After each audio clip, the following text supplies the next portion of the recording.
também ouvistes que foi dito aos antigos: não jurarás falso, mas cumprirás rigorosamente para com o Senhor os teus juramentos. Eu, porém, vos digo: de modo algum jureis nem pelo céu, por ser o trono de Deus, nem pela terra, por ser estrado de seus pés, nem por Jerusalém, por ser cidade do grande rei, nem jures pela tua cabeça, porque não podes tornar um cabelo branco ou preto. Seja, porém, a tua palavra sim, sim, não, não. O que diz passado, vem o mar. Oremos mais uma vez. Graças nós te damos, Senhor, por tua palavra. Te pedimos nessa noite que o Senhor venha desvendar os nossos olhos, a fim de podermos contemplar as maravilhas da tua lei. Em nome de Jesus oramos. Amém. Irmãos, muitas vezes, e é comum isso acontecer, nós tentamos falar a verdade com subterfúgios,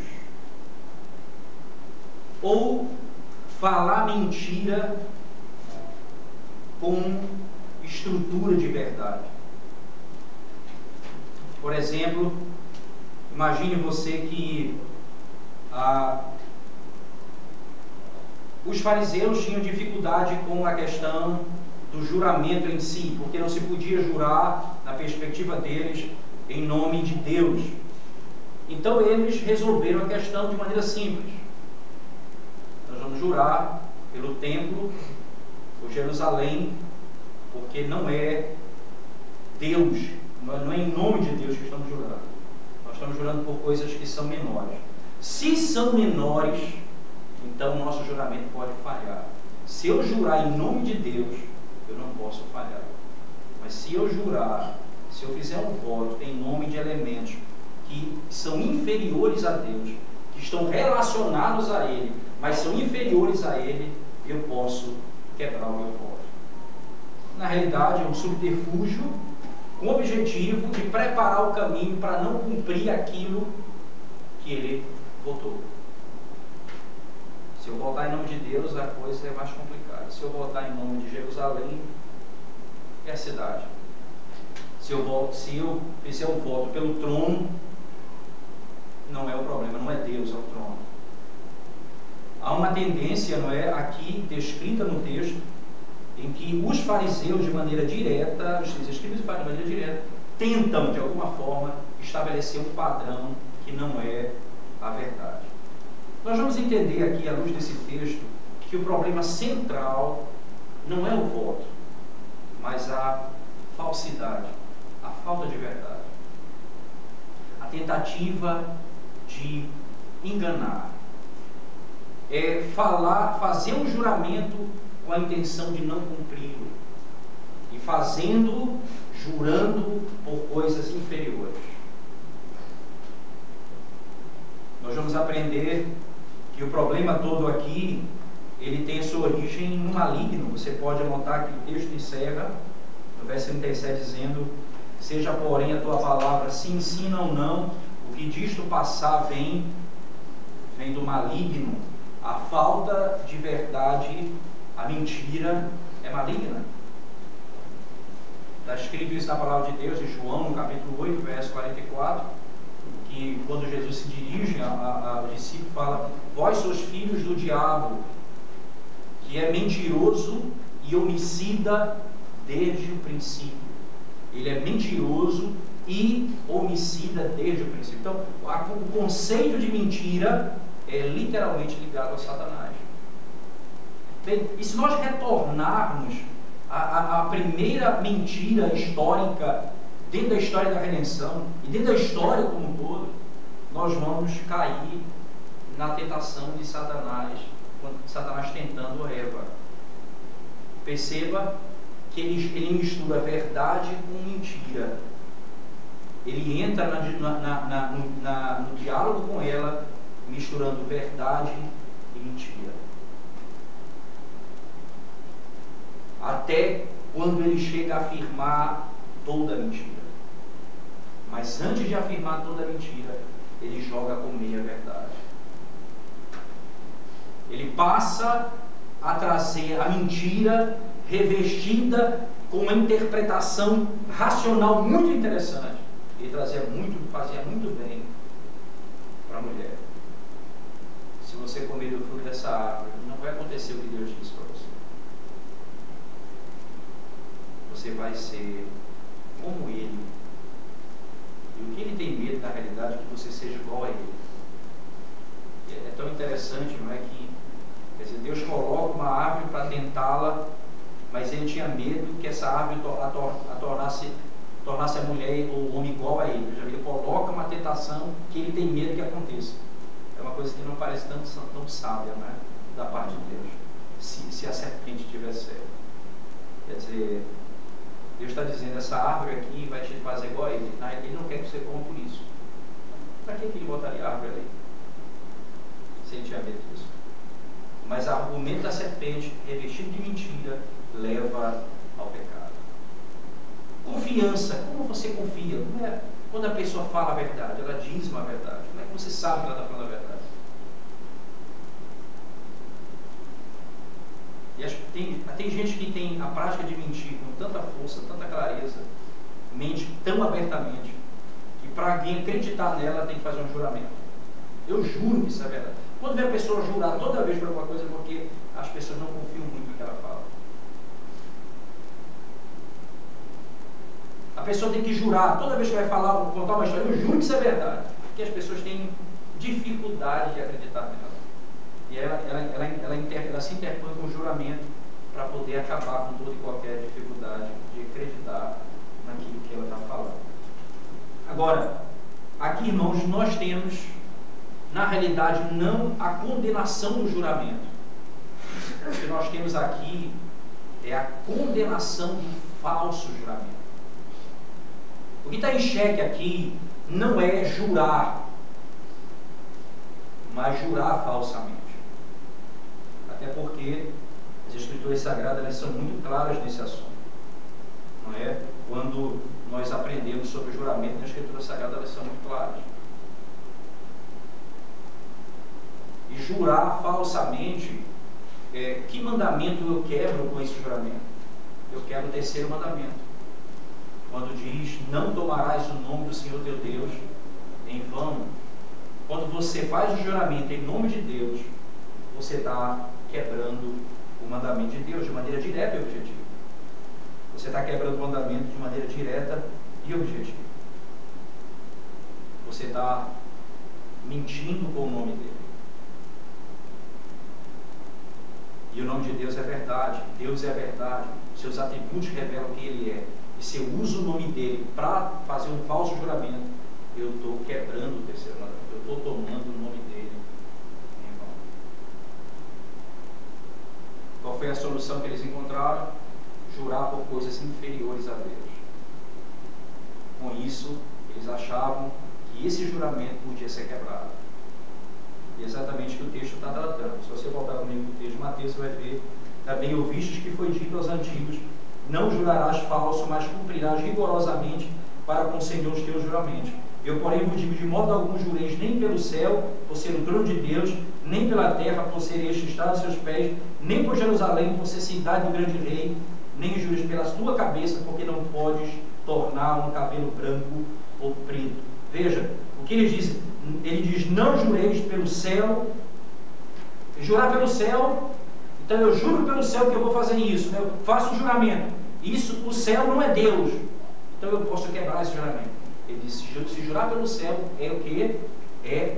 O céu é o trono de Deus. Eu juro pela terra, então é um elemento inferior a Deus. Mas a terra é o estrado dos seus pés. Não, mas eu juro por Jerusalém, mas é a cidade do grande rei. Não, mas eu juro eu juro até pela minha cabeça, porque não pode tornar um cabelo branco ou preto. Quem é você? De maneira direta, o juramento, mesmo inferior, tem relação direta com Deus. Jurar usando esses elementos, eu estou jurando em nome de Deus. e eu não estou desobrigado a não cumprir. Eu não estou desobrigado a não cumprir em hipótese nenhuma.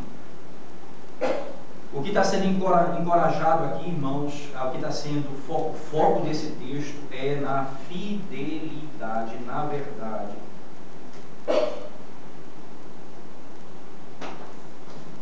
O que eles estavam fazendo, o que Jesus está combatendo aqui, a mentira inteligente.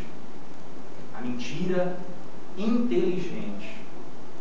A falta de verdade inteligente, isto é, criar um juramento por coisas menores para abolir a possibilidade de cumprir. Se eu não cumprir, não acontece nada de mal para comigo ou para com aqueles que eu jurei. Por isso é importante dizer, irmãos, e aí eu quero convidá-los, não é, a abrir a palavra de Deus em alguns textos que são fundamentais nesse sentido.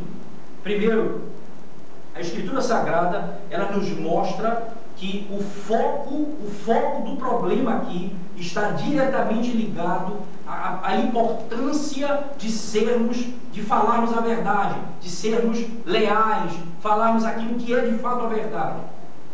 O problema aqui, irmãos, não é necessariamente em não jurar, mas em falar a verdade. Por quê? Por que o problema não é em jurar? Porque a Bíblia fala que Deus jurou. O pecado não é jurar, o pecado é negar a verdade. É jurar falso. Por favor, se você abrir a sua Bíblia no livro de Gênesis, no capítulo 9, versos de 9 a 11, eis que estabeleço a minha aliança convosco e com a vossa descendência, e com todos os seres viventes que estão convosco, tanto as aves, os animais domésticos, os animais selvagens, que saíram da arca, como todos os animais da terra. Estabeleço a minha aliança convosco, não será mais destruída toda a carne por água de dilúvio, nem mais haverá dilúvio para destruir a terra. Perceba que estabeleço a minha aliança convosco, não será mais destruída toda a carne por águas de dilúvio, nem mais haverá dilúvio para destruir a terra. A linguagem aqui é Deus mesmo faz juramento. Ele diz que ele não vai mais fazer assim. Eu não mais vou destruir a terra com águas de dilúvio. No Novo Testamento, você tem lá em Lucas, no capítulo 1, verso 68, Evangelho de Lucas, capítulo 1, verso 68, diz assim, 68 e 73, né? Bendito seja o Senhor Deus de Israel, porque visitou e redimiu o seu povo. 73. E do juramento que fez Abraão, o nosso pai, de conceder-nos que livres das mãos de inimigos,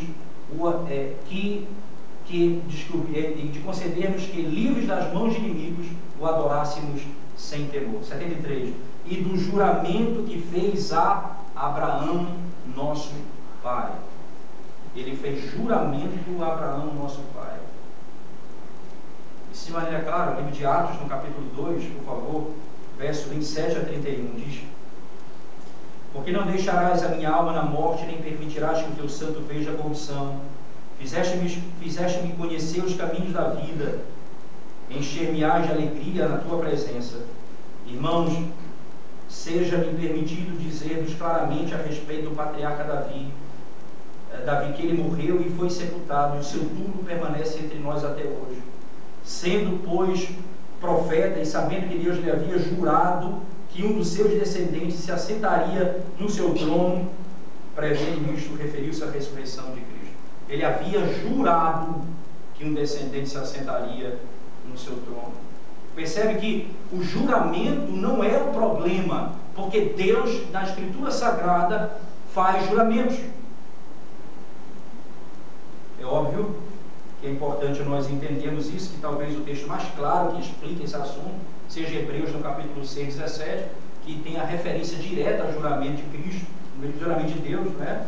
Lá em Hebreus 6, 7, talvez seja o texto mais claro dentre esses que nós lemos. 6, 17, diz assim: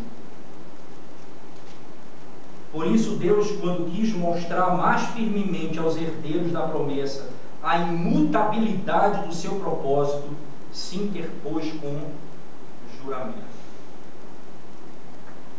Deus querendo mostrar mais firmemente aos herdeiros da promessa a imutabilidade, não é? Porque você jura por alguém superior, não tem ninguém superior a Deus, ele jura por ele mesmo. Você jura por Deus, e Deus não jura por ninguém superior a ele, porque não há ninguém superior a ele.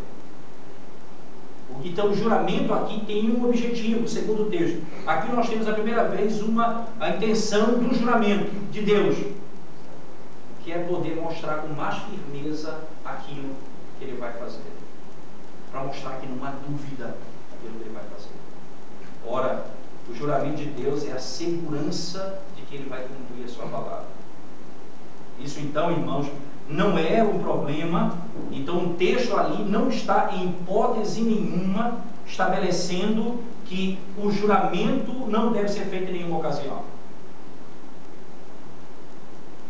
O que está sendo ensinado ali, categoricamente, é a necessidade da verdade no juramento. Quando for necessário, obviamente. Quando lhe for requisitado. Porque aquele que fala somente jurando é aquele que não tem verdade no que fala. Aquele que tudo que vai falar precisa jurar, é porque nem ele mesmo confia no que ele diz. Isso é diferente. Mas quando lhe for requisitado jurar, o meu juramento precisa ser baseado na verdade. É isso que está sendo ensinado aqui. Não pode ser nenhuma a negação do juramento. Por exemplo, os antigos cristãos, né, os da igreja primitiva, eles também fizeram votos, fizeram juramentos, e a Bíblia registra esse juramento. Por exemplo, não só Deus, como os cristãos da época faziam. Romanos capítulo 1, verso 9, não é? Você pode abrir rapidamente a Escritura Sagrada e consultar comigo. Romanos capítulo 1, verso 9. Porque Deus, a quem sirvo em meu espírito no Evangelho do seu Filho, é minha testemunha de como incessantemente faço menção de vós. Veja que aqui ele fala, ele é minha testemunha. Isso aqui é a linguagem, obviamente, do tribunal. Ele está fazendo um voto. Ele é minha testemunha do que eu estou falando.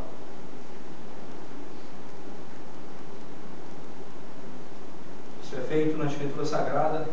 Segunda carta aos Coríntios, no capítulo 1, verso 23 também, o apóstolo Paulo usa o mesmo tipo de linguagem. Segunda carta aos Coríntios, capítulo 1, verso 23, diz assim: Eu, porém, por minha vida, tomo a Deus por testemunha, de que para vos poupar não tornei ainda a Corinto. Eu tomo a Deus por testemunha, mesmo tipo de linguagem. Isso se multiplica, primeira carta aos Tessalonicenses 2:5, verso 10, Filipenses capítulo 1, verso 8, são textos que mostram categoricamente a mesma verdade. O próprio Jesus Cristo fez um voto. Ele se pronuncia em forma de voto. No capítulo 26 de Mateus, o próprio texto que nós estamos expondo, 26, verso 63 e 64. Evangelho de Mateus, capítulo 26. Diz assim a palavra de Deus: Jesus, porém, guardou silêncio, e o sumo sacerdote lhe disse: Eu te conjuro. E essa palavra aqui, conjuro, a palavra grega literalmente é eu te coloco. É Mateus capítulo 26, verso 63 e 64. Então a palavra conjuro aí literalmente em grego significa eu te coloco debaixo de juramento, eu te chamo a fazer um juramento, eu te conjuro pelo Deus vivo que nos diga se tu és o Cristo, o Filho de Deus. Respondeu Jesus: Tu o disseste. Entretanto eu vos declaro que desde agora vereis o Filho do Homem assentado à direita do Todo-Poderoso e vindo sobre as nuvens do céu. Veja como é interessante. De parte de juramento, ele apenas afirmou: Tu o disseste. veja, irmãos, no mesmo texto de Mateus que nós acabamos de ler, na leitura continuada das Escrituras, nós vimos um falso voto. Quando Pedro, temendo a morte, jurou que não era e que não conhecia a Cristo. Nós lemos esse há pouco tempo atrás, não é? No capítulo 26 de Mateus, no verso 69 em diante. Verso 73 diz: logo depois, aproximando-se os que ali estavam, disseram a Pedro: verdadeiramente és também um deles, porque o teu modo de falar o denuncia. Então começou ele a praguejar e a jurar, que, como ele dizia, não conheço esse homem. Veja que a prática do juramento é uma prática comum, ela biblicamente está aí, tem em todo lugar da Escritura, o próprio Deus fez. Então a questão não é o juramento em si, mas o que ocorreu com Pedro aqui, o falso juramento, é mentir, é jurar que é não sendo, é jurar que não é sendo. Eu não sou, eu não conheço.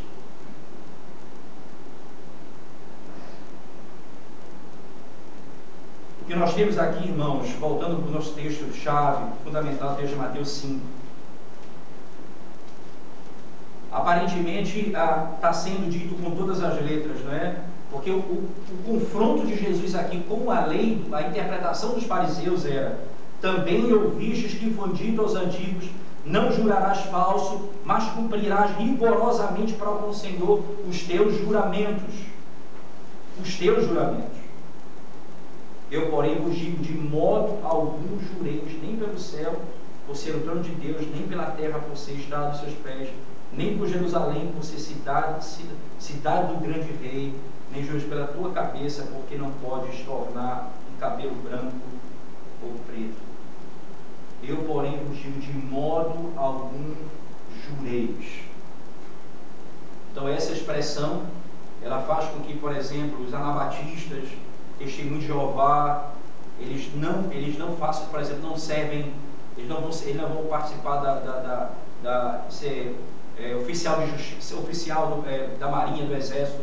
Eles não podem servir ao serviço, não podem fazer o serviço militar, porque não fazem juramento baseado nesse texto. Porque não podem fazer juramento. Os anabatistas e eles, os testemunhos de Jeová, no mesmo princípio, não fazem juramento por causa desse texto. E nós vimos, irmãos, que se Jesus está combatendo a prática do juramento, então o próprio Deus fez juramento. Os apóstolos fizeram juramento. Então nós estaríamos aqui tendo um confronto de interpretação. E não é isso que está em xeque aqui, em hipótese nenhuma. O que está em xeque aqui é não falar a verdade. Esse é o ponto que está sendo tratado aqui. Nós estamos aqui diante daquilo que nós chamamos da natureza antitética da pregação de Jesus. Jesus aqui está combatendo a lei, ou ele está combatendo a falsa interpretação dos fariseus. Ele aqui em nenhum momento ele está combatendo a lei de Deus. Ele está combatendo o falso juramento. Porque a Escritura Sagrada é clara em falar sobre a prática da prática do voto e do juramento. Se você abrir sua Bíblia comigo, por favor, lá no Antigo Testamento, você vai entender, a partir da Antiga Aliança, como que era feito, qual era o princípio do juramento, certo? Lá no livro de Êxodo, no capítulo 21, verso 24, por favor. Êxodo, capítulo 21, verso 24. Se você olhar aqui no texto, a gente vai dizer: olho por olho, dente por dente, mão por mão, pé por pé, queimadura por queimadura, ferimento por ferimento, golpe por golpe. Se alguém ferir o olho do seu escravo ou o olho da sua escrava, inutilizar, deixá-lo ir ferido, deixá-lo ir fora pelo seu olho, e se com violência fizer cair um dente do seu escravo ou da sua escrava, deixá-lo ir for pelo seu dente. Se algum boi chifrar homem ou mulher, que morra, o boi será apedrejado, e não lhe comerão a carne, mas o dono do boi será absolvido. Mas se o boi dantes era dado a chifrar, e o seu dono era disso conhecedor e não prendeu, e o boi matar o homem ou mulher, o boi será apedrejado e também será morto o seu dono. Veja que o princípio aqui da equidade é estabelecido no seguinte padrão. Ora, tudo aquilo que eu faço, eu recebo em troca exatamente a mesma pena. Tá certo? A mesma pena. O princípio da equidade que se estabelece na quebra desse mandamento, quando eu faço um juramento em que eu coloco Deus como minha testemunha, e Ele é a verdade, e eu não falo a verdade, eu estou trazendo sobre mim a condenação daquele que é a verdade sobre a mentira que eu estou proferindo. O perigo do juramento não está, em hipótese nenhuma, em falar a verdade, mas em trazer Deus como testemunha para uma mentira que eu estou falando. O princípio que eu vou receber em troca, exatamente a punição da mentira, do temor, daquele que eu chamei como minha testemunha. E essa linguagem, minha testemunha, é a linguagem que Paulo utiliza no Novo Testamento. Ele diz: Deus é minha testemunha.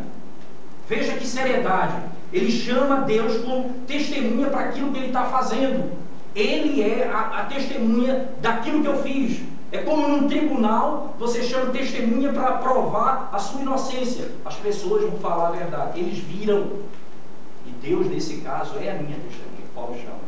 Ora, se eu faço um juramento em nome de Deus, e Deus é a verdade, e eu vou falar uma mentira, o que é que eu recebo em troca?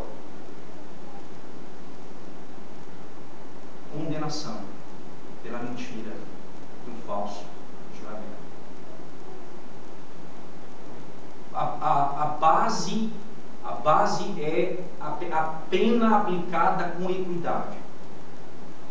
Se eu juro com falsidade, eu recebo a pena da falsidade por ter trazido como testemunha aquele que é a verdade, o próprio Deus.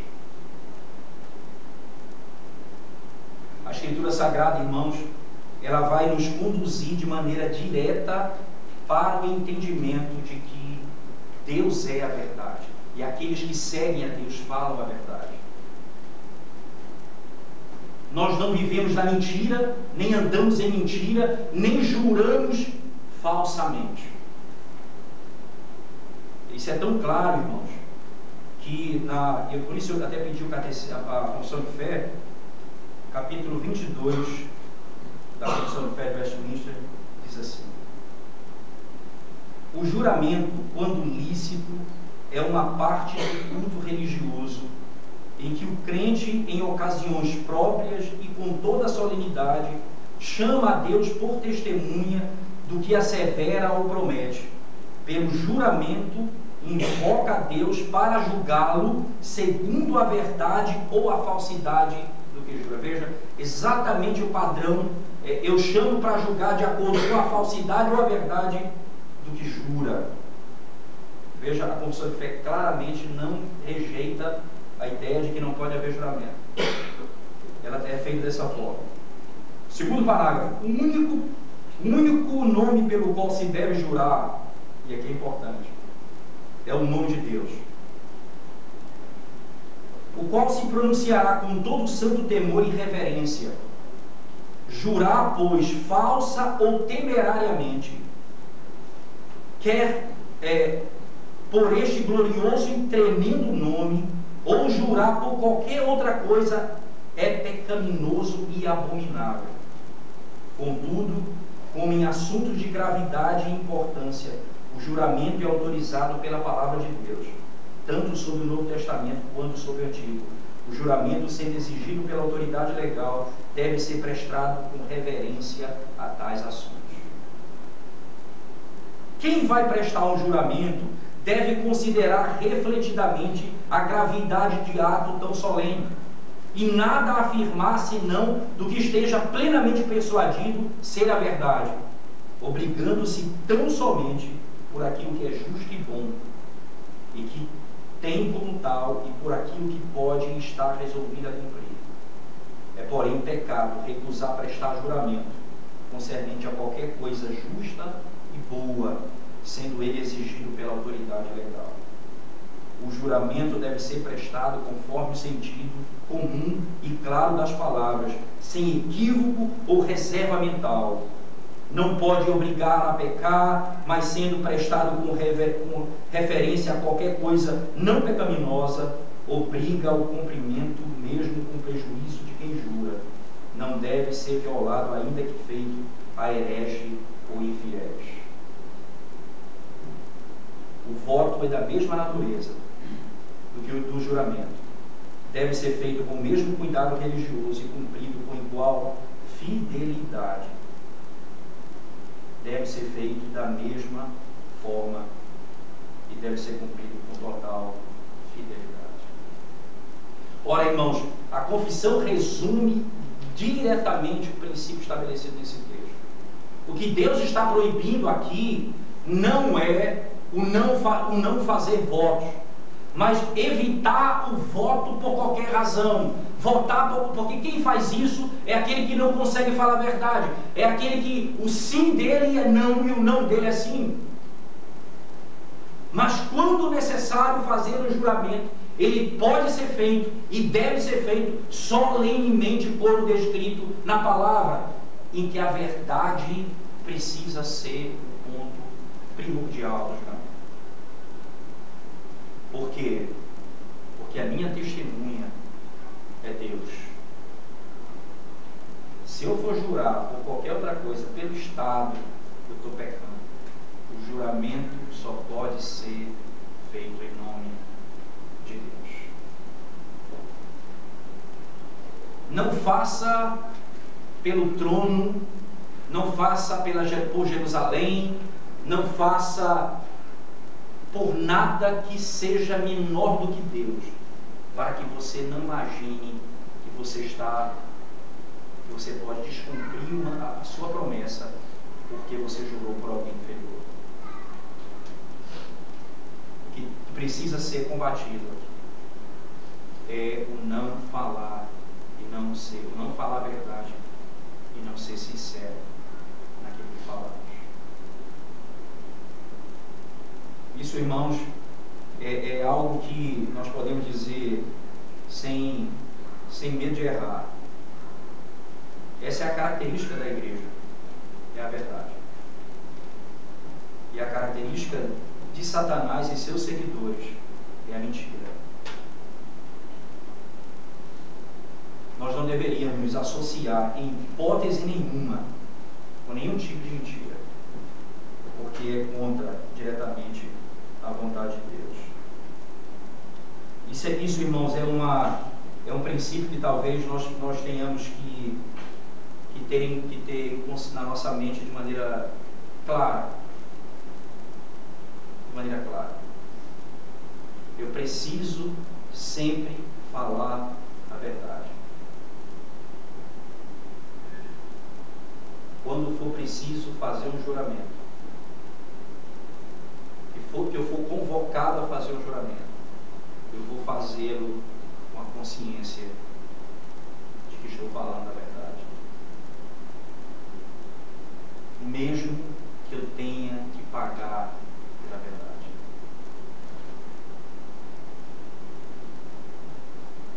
Não faça como Pedro fez, que jurou para salvar a própria pele, para não ser preso. Não faça como Pedro, que jurou para salvar a própria pele. Não deve ser esta a nossa prática. Segundo, Lá no livro de João, no capítulo 8, 44, que nós lemos, que nós citamos, ele fala que o diabo é o pai da mentira. E ele se dirige aos judeus daquele momento, dizendo: vós sois filhos do diabo. Por quê? Porque não reconheceram a Cristo como Salvador. Eles eram filhos da mentira.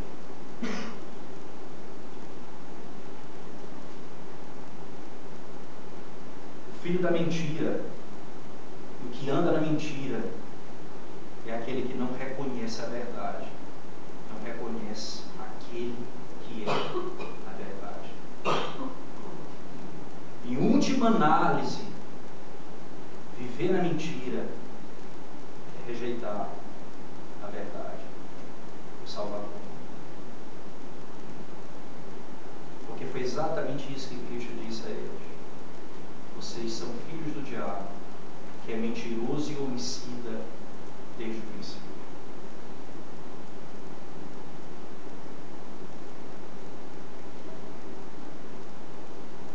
O Senhor Jesus Cristo disse: eu sou a verdade, eu falo a verdade. Nós não deveríamos temer a verdade, em nenhuma hipótese, porque nós somos da verdade. Como seria bom se a nossa palavra fosse sim, e as pessoas entendessem que era sim. Se eu falasse não e todo mundo entendesse o que era não. Mas às vezes até na maneira como você fala, o seu sim significa não e o seu não significa sim. Você quer ver algo terrível? Isso é dentro da nossa própria casa. Quando o seu próprio filho, quando você fala alguma coisa a ele, ele pergunta: você está falando a verdade, pai? Na própria casa. Quando nós não somos tidos como verdadeiros dentro de casa.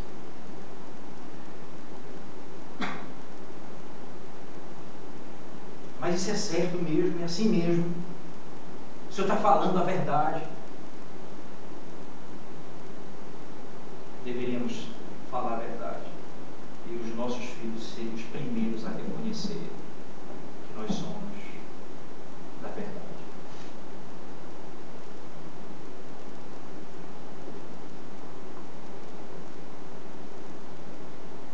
No trabalho, como as pessoas lhe reconhecem no trabalho? Quando eles perguntam uma coisa a você e você fala, eles têm como verdade. Como você é tido no trabalho? Como as pessoas pensam que você fala? Abraão, pai da fé, foi repreendido por um ímpio e disse: eu lhe peço uma coisa, Abraão, fale a verdade, não minta. Porque ele disse que a mulher era a irmã e Deus trouxe maldição sobre eles. Eu só lhe peço uma coisa: não minta para mim, fale a verdade. Um ímpio o repreendeu. Porque não falamos a verdade. O Senhor Jesus Cristo então nos ensina aqui nesse texto que pecado não é jurar. O pecado é jurar falsamente. Que Deus jurou, os apóstolos juraram e trouxeram um testemunho ao próprio Deus. E falavam a verdade. E se Deus é testemunha da nossa fala, nós não podemos mentir diante da verdade. Porque o que será, a maneira como vai ser pago, o princípio da lei da aliança, como está lá no livro do texto que lemos, o que fizemos, receberemos. O princípio da equidade. Nós estamos trazendo juízo sobre nós, se fazemos juramento longe da verdade.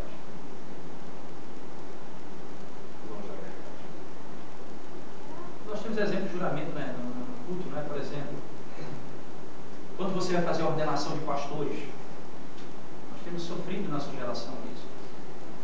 Pastores que juram, não é, um voto, eles votam que vão ser fiéis ao símbolo de fé da igreja, e eles dão as costas para isso. Não tem noção do que estão fazendo.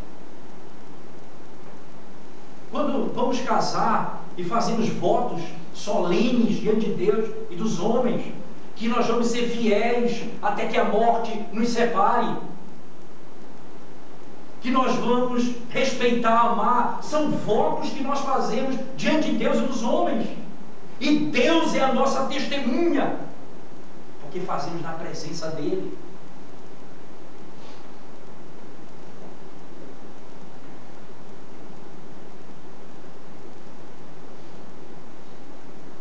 Fui formatura de curso de medicina e o voto é belíssimo.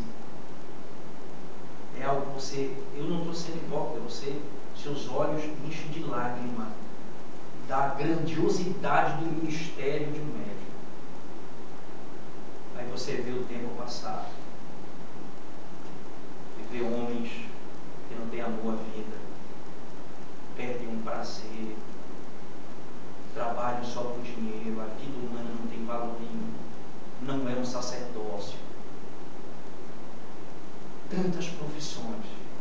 Eu já fui pregar em formatura e eu vi o voto que eles fizeram diante de Deus.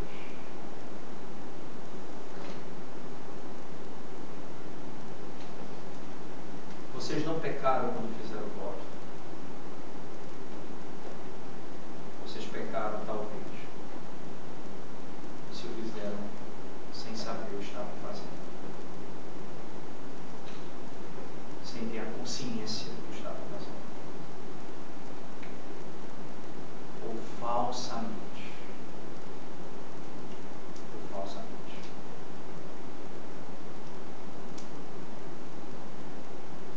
Cumpra o seu voto. Você prometeu que ia ser fiel à sua esposa, você prometeu que só ia largá-la na morte. Ia estar com ela na saúde ou na doença. Foi esse voto que você fez diante de Deus e dos homens. Não dê as costas aos seus votos. Não dê as costas aos seus votos. Porque nós não somos